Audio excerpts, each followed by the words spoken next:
Ya, Undang-Undang 32 itu ada beberapa TV station yang melakukan GR ke mahkamah, meminta supaya lembaga-lembaga penyiaran yang dilakukan oleh perorangan-perorangan ini juga mengikuti undang-undang penyiaran itu.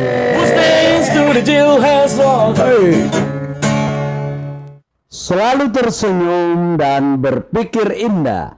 Ketemu lagi dengan podcast Om Bahar. Hari ini kita kedatangan tamu istimewa, Bapak Dr. Andes Zulkarnain Iskandar MSc. Beliau cukup piawai dan sangat terkenal, sekarang tokoh masyarakat.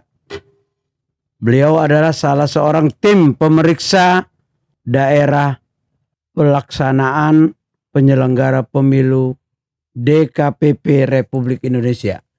Berdomisili di Medan dan cukup akrab, khususnya saya tentunya. Kita sapa dulu.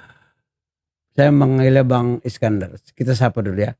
Assalamualaikum Bang. Waalaikumsalam warahmatullahi wabarakatuh, Om Bahar. Waduh, alhamdulillah. Ini Bang Haji. Sehat-sehat ya, ya. Sehat-sehat. Alhamdulillah. Kita ketemu lagi ya. Jadi pertemuan ini sangat membuat saya terharu karena Iya Bang. kita sama-sama dari remaja dulu Bang. Yo, dari SMP ya, Dari SMP. sekolah menengah pertama. Iya, sama ikut jadi teater pelajar, Iya. gabung teater Imago, ya Bang? Imago, dan kemudian lanjut ke teater nasional. Dan banyak pementasan yang pernah kita mainkan, Lakoni bersama. Abang juga aktor, pembaca puisi yang handal di Kota Medan. Amin, sama dengan Bang Bahar loh. Kemampuannya sama-sama diasah, soalnya satu guru. Iya. Satu padepokan teaternya ya. Iya, sama-sama.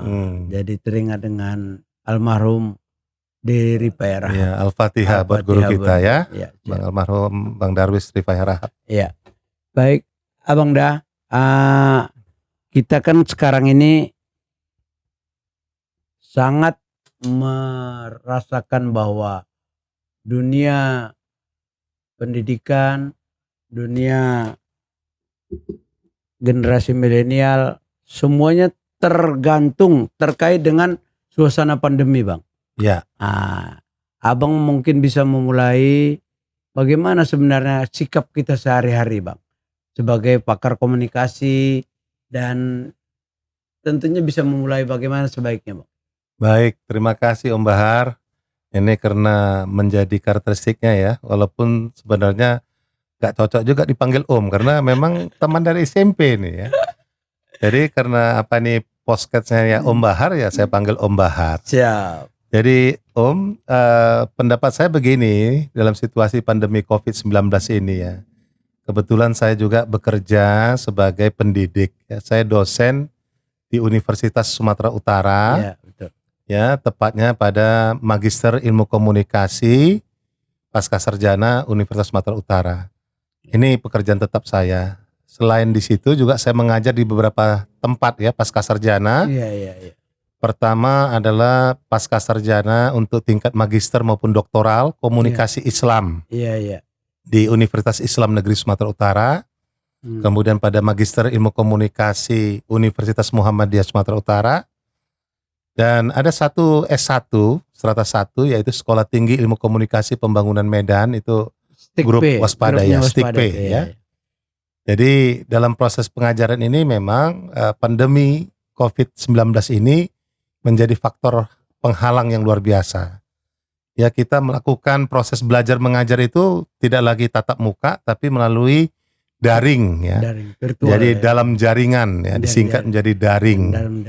Jadi penggunaan teknologi di sini apakah pakai aplikasi Zoom, Clouds ya, dan banyak aplikasi lain misalnya Google Meet ya. Ini kita lakukan ya. Bahkan USU sendiri punya program yang namanya USU e-learning.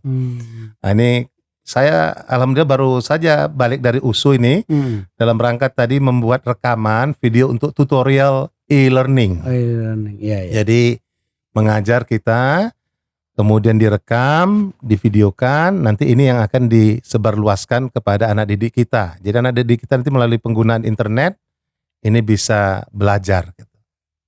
Jadi dalam masa pandemi COVID-19 ini, saya melihat pandemi ini harus dipandang secara positif ya. Karena kalau dipandang dengan negatif, kita justru nggak dapat apa-apanya gitu. Pandanglah secara positif, karena banyak hikmah ya, diberikan cobaan oleh Allah, itu pasti ada hikmahnya. Semuanya peristiwa pasti ada hikmahnya. Apa yang harus kita ambil secara positif, Om? Menurut saya banyak sekali ya. Saya sendiri sebagai pengajar misalnya, banyak sekarang memiliki waktu untuk membaca. Ya, kalau yang dulu waktu kita dengan tatap muka kan habis. Kalau sekarang kita sambil bisa membaca, mengerjakan apa lain di rumah, itu bisa juga melakukan kegiatan daring ya.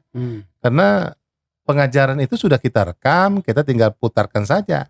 Jadi nanti kalau perlu konsultasi, mereka bisa berhubungan lewat tatap muka tetapi melalui penggunaan teknologi. Jadi banyak hikmahnya, waktunya lebih luang. Proses belajar mengajar seperti itu selama ini ada kendala nggak ya? Banyak kendala memang ya, tapi sekali lagi kita berpikir positif ya. Pemerintah juga telah melakukan upaya-upaya, misalnya pemberian kepada siswa maupun para pendidik itu kuota internet murah ya. Karena memang kendalanya yang paling besar pembiayaan, karena teknologi memang butuh biaya. Iya, betul. Ya, mulai pembelian sarana prasarananya untuk bisa menggunakan teknologi belajar, juga pulsanya kan.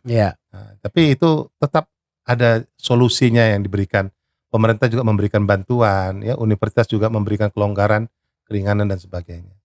Ya, mudah-mudahan semua proses itu berjalan lancar.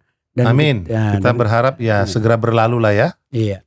Baik, Abang Da Iskandar, jadi teringat masa lalu nih. Abang dulu bawa acara ini ya Bang ya, di TVRI saya jadi hostnya. Iya, 7 tahun saya punya pengalaman menjadi host.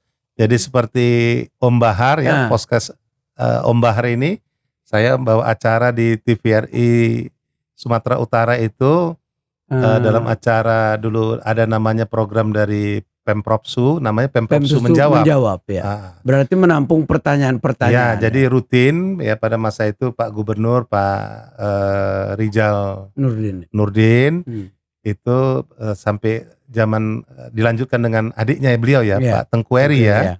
Itu membuat Pemprovsu Menjawab. Jadi semua kepala-kepala dinas itu masing-masing harus setiap minggu itu menampilkan apa kerja yang telah dihasilkan oleh masing-masing dinas. Kemudian saya juga membawakan acara dialog khusus. Dialog khusus. Jadi ada acara-acara tertentu, misalnya Hari AIDS sedunia, Hari Pendidikan Nasional, jadi topik-topik khusus itu menjadi materi dalam acara dialog khusus di TVRI ya. Di TVRI. Itu live Om. Jadi nggak ada record ya. Jadi langsung aja. Alhamdulillah pengalaman kita dulu berteater lah, berguru pada almarhum guru kita dari Rifai Harahap itu sangat memberikan banyak manfaat. Luar biasa. Itu pengalaman sebagai aktor juga Bang. Alhamdulillah. Kan? Dulu siapa yang nggak kenal? Semua sandiwara televisi Medan. Kalau udah tampil aktornya Bang Iskandar. Bang Bahar juga ikut main. Karena selalu bersama ya, banyak produk yang kita sama ya. Sama-sama berlakon. Mudah-mudahan itu menjadi pengalaman yang sangat indah. Amin, amin, alhamdulillah. Bang Haji, ini kan sekarang masanya menjelang pilkada Bang. Ya, 9 Desember 2020 ini ya. Betul. Pilkada. Apalagi posisi Abang bisa nanti Abang sampaikan sekali lagi tentang tim pemeriksa daerah ini. Oh, TPD ya. TPD, silakan Bang. Baik, jadi saya sekarang untuk tahun ini sampai tahun 2021 alhamdulillah mendapatkan amanah ya dari Dewan Kehormatan Penyelenggara Pemilu Republik Indonesia atau disingkat dengan DKPP RI sebagai TPD atau Tim Pemeriksa Daerah untuk Provinsi Sumatera Utara. Jadi TPD ini berfungsi sebagai majelis hakim yang akan menyidangkan para penyelenggara pemilu ya, dalam hal ini Bawaslu dan KPU ya. Jadi KPU mulai tingkat provinsi sampai KPU kabupaten kota. Jajarannya Bawaslu juga gitu, Bawaslu provinsi sampai Bawaslu kabupaten kota itu. ketika ada laporan pengaduan yang berkaitan dengan kode etik dalam mereka melaksanakan tugasnya sebagai penyelenggara pemilu, itu akan masuk ke DKPP, maka akan kita periksa, akan kita sidang, dan kalau nanti hasil sidang menunjukkan laporan benar, maka akan dijatuhi hukuman. Ada 3 hukuman yang diberikan, mulai dari hukuman ringan, sedang, berat. Kalau ringan mungkin peringatan saja. Supaya dia bisa lebih profesional, dia bisa lebih mandiri, lebih punya integritas. Tapi kalau sudah pelanggaran berat itu bisa diberhentikan, dicopot dari jabatannya, diberhentikan dengan tidak hormat. Ya, jadi kalau yang sedang-sedang mungkin peringatan keras dia ya. Atau dicopot dari jabatannya, ditukar kepada posisi yang lain. Nah, tukar divisi begitu. Nah, itulah fungsi kami sebagai TPD. Jadi tim pemeriksa daerah itu dalam sidang-sidangnya untuk di Sumatera Utara itu bersama dengan DKPP RI. Tapi ya, konon kabarnya udah ada yang disidangkan ya di Sumatera Utara. Sudah. Jadi misalnya sebagai contoh baru kemarin kami menyidangkan ada kasus laporan untuk Kabupaten Labuan Batu Selatan ya. Jadi penyelenggara negara yang diadukannya itu adalah Komisioner Bawaslu Kabupaten Labuan Batu Selatan 3 orang sebagai Tradu 1, Tradu 2 dan Tradu 3 serta Ketua KPU-nya sebagai Tradu keempat. Ya. Yang mengadu masyarakat. Yang mengadu justru anggotanya. Jadi Ketua Panwascam ada 2 kecamatan. Kecamatan Silangkitang dan Sungai Kanan ya, Ketua Panwascamnya jadi bawahan daripada Bawaslu kabupatennya.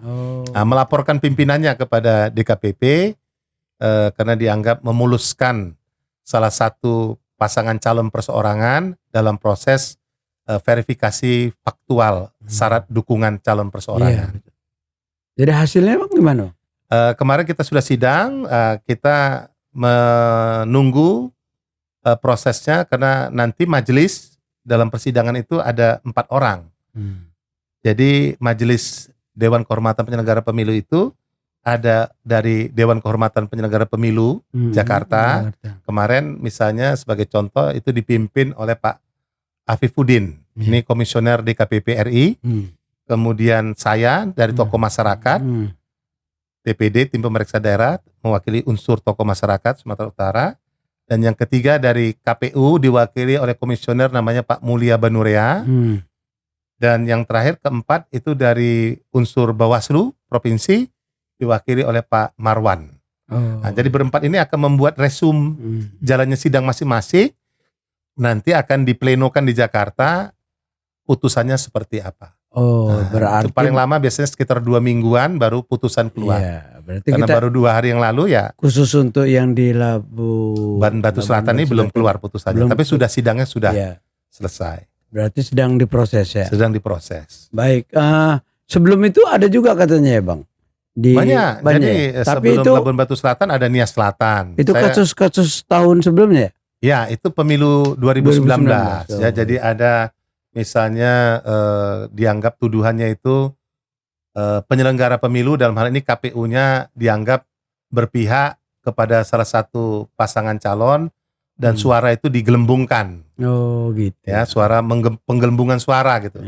Sehingga dilakukan terjadi perhitungan suara ulang.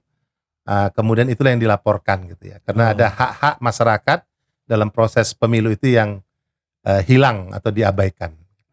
Baik. Kalau itu sudah jelas berarti sudah ada putusannya kan? Ya, jadi itu juga masih baru dalam masih seminggu yang lalu juga. Yang lalu ya. diprosesnya. Jadi sebelum kemarin Labuan Batu Selatan itu ada kasus Nias Selatan, ada 3 kasus.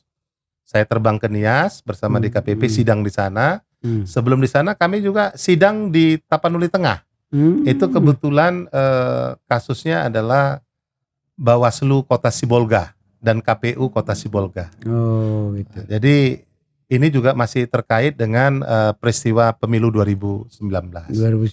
Jadi khusus untuk yang 2020 yang insya Allah nanti kan penyelenggaraannya dilakukan tanggal 9 Desember kan? Iya, tanggal 2020. Sumatera Utara ini Bang, alhamdulillah termasuk yang paling banyak se-Indonesia. kita ini kan punya 32 kabupaten kota ya. Nah 23-nya kabupaten kota di Sumatera Utara ini melaksanakan pilkada Bang. 9 Desember 2020 ini. Itu tercatat sebagai peserta pelaksanaan pilkada terbanyak. Nah, sudah tentu ini para penyelenggara pemilu baik KPU, Bawaslu dan termasuk kami DKPP ini nanti pasti kerjanya sibuk karena kalau kami nanti pasti akan menerima banyak aduan ini. Iya gitu. Nah, untuk tahun ini saja 2019 Sumatera Utara ini sebagai informasi ini menempati ranking 1 pengaduan tertinggi se-Indonesia. Nah, sebelumnya dipegang sama Papua. Nah, sekarang dipegang sama Sumut. Nah, ini kan menunjukkan kalau kita ambil yang positifnya Bang, ya Om lah ya. Om Bahar, posisi positifnya apa? Berarti tingkat partisipasi masyarakat kita dalam berdemokrasi itu mulai tinggi. Kritiknya itu tinggi ya. Mau mereka berpartisipasi, memberikan koreksi kan, melaporkan penyimpangan-penyimpangan kalau yang mereka lihat tidak benar gitu. Jadi kita sebenarnya sisi positifnya senang. Berarti demokrasi di Sumatera Utara terbangun dengan baik. Jadi kalau mereka yang ingin menyampaikan pengaduan itu di mana disampaikan? Sebelum masa pandemi COVID-19 ini dapat langsung ke DKPP RI di Jakarta. Tetapi dalam masa pandemi COVID-19 ini DKPP RI juga menyediakan pengaduan melalui online. Jadi kita masuk ke situs website DKPP RI, nanti di sana ada satu sub tentang pengaduan. Gitu. Nah, jadi kita itu kan perlu disosialisasikan juga ya. Jadi banyak masyarakat yang memang kurang begitu memahami atau mengenal dengan baik DKPP ya. Sebenarnya penyelenggara pemilu di Indonesia itu tidak hanya yang dikenal selama ini KPU sebagai penyelenggara, lalu pengawasnya Bawaslu, tapi ada satu lagi yaitu namanya DKPP. Nah, inilah yang namanya Dewan Kehormatan Penyelenggara Pemilu. Jadi kalau KPU dan Bawaslunya dalam tugas-tugas mereka sebagai penyelenggara pemilu ada menyimpang, melakukan pelanggaran kode etik, tidak sesuai dengan janji sumpahnya, ada yang melaporkan, masyarakat melaporkan, maka ke DKPP lah yang akan menyidangkannya.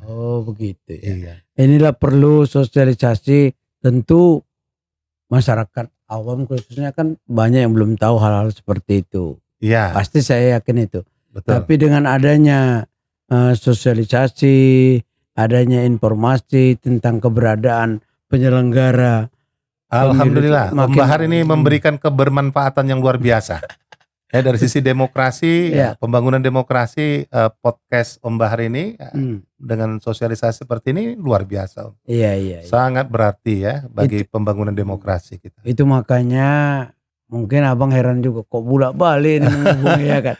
Karena kita butuh itu Bang. Mohon maaf sebelumnya Om, kan kita ini kan udah ada berapa sebulan yang lalu mungkin Om kontak kapan bisa untuk dalam acara podcast Om Bahar ini. Tapi memang mohon maaf sekali karena kesibukan tugas-tugas ya.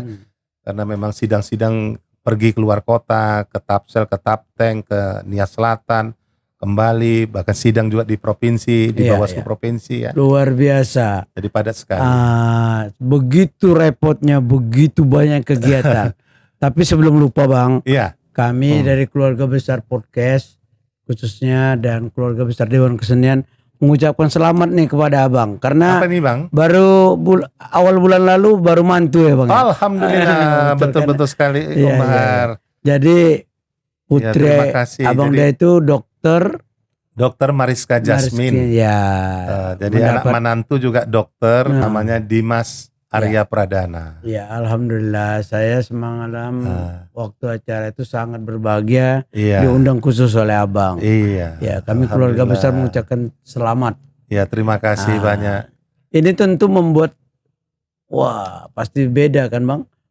Udah jadi ayah ini. Bentar lagi jadi atu.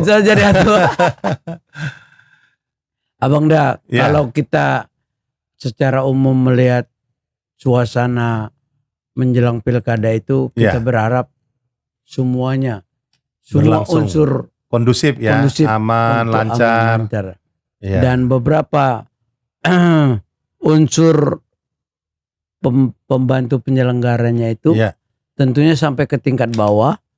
Itu kan harus diberikan ini tuh. PPS itu. PKD. Karena beda. Kemarin ada informasi, kita udah ngobrol-ngobrol dengan Pak Edi Sopyan.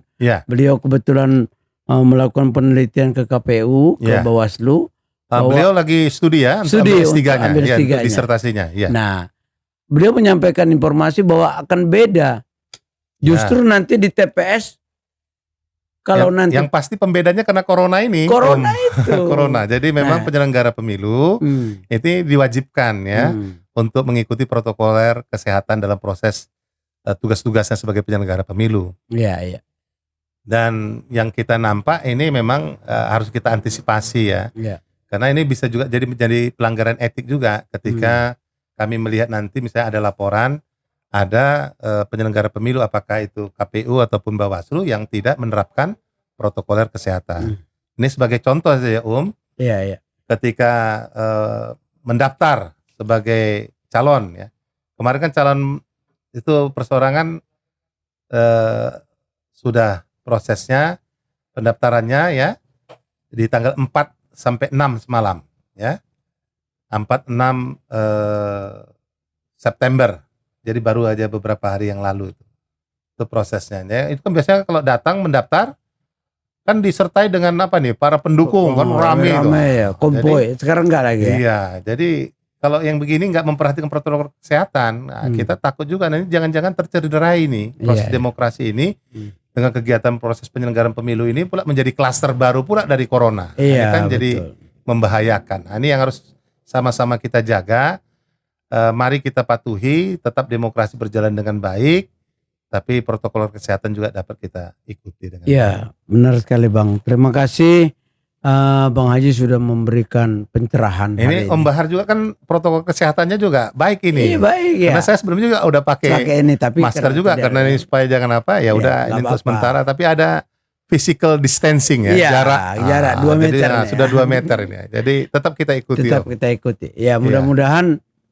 Tapi kita Bang setelah ini mungkin cerita yang lain lagi. Siap Om. Nah, apa saja ini karena reuni kita ini dari luar biasa ini. SMP ini udah lama sekali ini. Tapi sebelum kita lanjut, silakan dulu diminum dulu. Terima kasih Om. Wah ini perlu juga dukungan ini ya. Jadi ini apa nih perusahaan-perusahaan air mineral ini bisa mencantumkan labelnya sini nanti. Teknisnya sama Om Bahar nih ya, podcast Om Bahar nih. Sekarang dilucuti dulu. Nah, sekarang karena belum jelas ya harus dilucuti nih. Kalau udah jelas kontraknya, nggak apa-apa Om dapat dipertanggungjawabkan itu. Iya siap. Nah, karena kegiatan-kegiatan begini kan juga semua butuh pendanaan ya. Iya, betul. Saya memahami betul nih ini kalau teknologi ini editingnya, penggunaan sarana prasarana seperti ini kalau berharap hanya dari anggaran yang dikucurkan dari negara ini nggak cukup Om. Iya betul. Nah, jadi karena saya juga kan pernah bekerja sebagai penyelenggara negara ya. Saya pernah bertindak sebagai komisioner KPU Provinsi Sumatera Utara. Jadi tugas-tugas kita itu ya semua harus didukung dengan uang negara dan harus kita pintar-pintar memaksimalkan. Harus kreatif. Harus kreatif. Ya. Betul. Maaf ya Om. Baik. Silakan.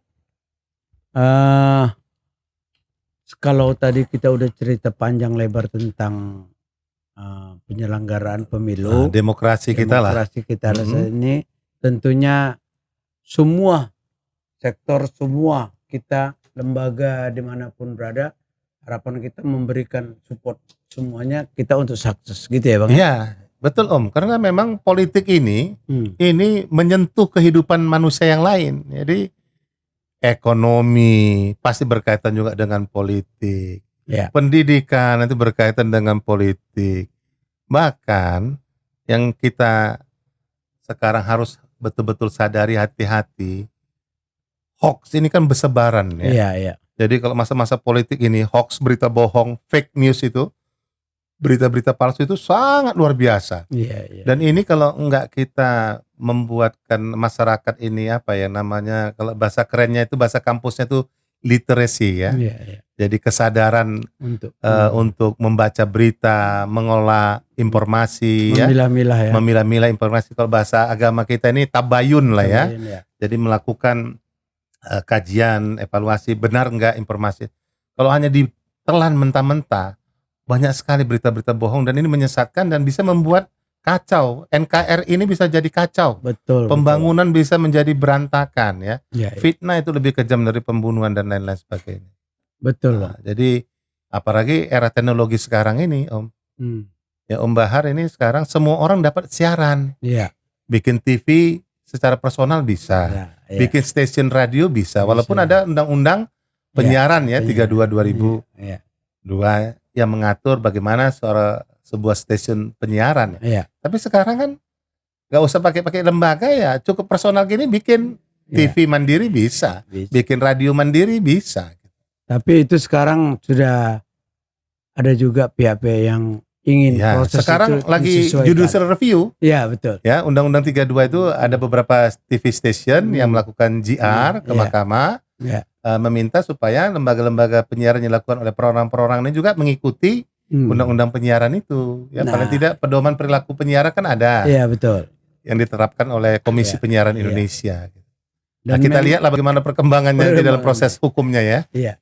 Jadi memang itu tetap kita ikuti dalam artian langkah-langkah itu seperti kemarin kita pernah undang Ketua KPID juga menyampaikan Pak Parulian Pak Parulian menyampaikan bahwa contohnya kita misalnya ini podcast ini kan sesuatu yang katakanlah tanda kutip baru gitu ya. Nah, dan lagi itu viral ini. Lagi viral. Nah, tapi ya alhamdulillah di Sumatera Utara, di luar Jawa kita sudah memulainya nih. Alhamdulillah. Pokoknya kreatifnya Om Bahar ini orang masih berpikir Om Bahar sudah bekerja, sudah merealisasikannya, sudah menunjukkannya dengan kerja. Ini juga berkat dukungan kawan-kawan seperti alhamdulillah Abang Da Haji Iskandar ini. Kalau dan semuanya tamu sudah ada hampir 20-an episode kita. Dan mereka memberikan support, memberikan semangat bahwa ini harus ada. Karena banyak tokoh-tokoh sentral di Sumatera Utara yang insya Allah besok kita undang Bang. Jadi memang pembangunan itu ya salah satunya berhasil itu atau tidak berhasilnya sangat ditentukan dengan keberadaan orang-orang seperti Om Bahar ini. Kalau keberadaan orang-orang seperti Om Bahar ini yang kreatif, yang memberikan kebermanfaatan, diam, pembangunan itu nggak akan berjalan, Bang. Artinya diinformasikan. Malah bisa bahaya gitu. Artinya jadi justru orang-orang baik yang seperti Om Bahar ini yang harus muncul. Ya. Jadi kalau yang kita dengar mana orang-orang yang nggak baik, yang menyebarkan gosip, yang hoax, yang fake itu yang malah merusak itu. Nah, jadi kerja-kerja seperti ini, kalau masih ada orang baik, tapi orang baiknya diam, itu juga nggak benar. Jadi sudah saatnya memang harus orang-orang baik, orang-orang yang berkarya, yang bermanfaat ini seperti apa yang dilakukan Om Bahar ini tampil. Karena ini memang memberikan kebermanfaatan. Karena sebaik-baiknya, nah ini bahasa agama ya, saya Muslim begitu. Sebaik-baiknya manusia itu adalah yang memberikan kebermanfaatan bagi orang banyak. Iya, betul, betul sekali. Inilah senangnya awak dengan Bang Haji ini ya kan. Dapat masukan. Amin, alhamdulillah. Insya Allah. Selalu tersenyum dan berpikir indah.